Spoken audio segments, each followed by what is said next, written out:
Hey everyone, today I'm going to show you how to uninstall Steam DLC without uninstalling the base game. Without any further ado, let's get started. First, open your Steam app and log in with your credentials. Once you're logged in and the main Steam interface loads, direct your attention to the upper left corner of the screen. You'll see a tab labeled Library. Go ahead and click on it. This will display all the games currently installed in your Steam library, making it easy to locate the specific game you want to manage. Now, in the left panel, you'll see a list of all your games. Right-click on the game for which you want to uninstall the DLC. When the context menu appears, look for and select Properties. This action will open a new window where you can access various settings and options related to that particular game, including the ability to manage installed DLC. Once the Properties window opens, navigate to the left panel again.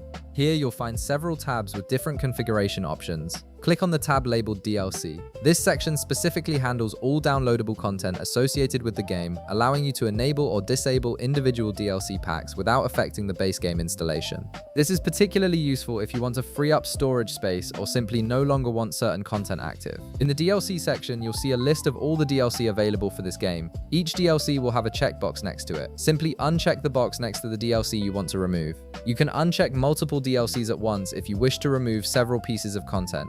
Once you uncheck the box, Steam will automatically begin the process of uninstalling that specific DLC while keeping the base game fully intact and playable. You don't need to click any additional buttons or confirm the action separately. The system handles it instantly. Give Steam a moment to process the removal. Depending on the size of the DLC, this might take just a few seconds or a bit longer, but the game itself will remain untouched and ready to play. You've now successfully removed unwanted DLC without uninstalling the entire game, freeing up valuable storage space while keeping your game experience intact. If this video helped you out, be sure to leave a like, subscribe, and I'll see you in the next one.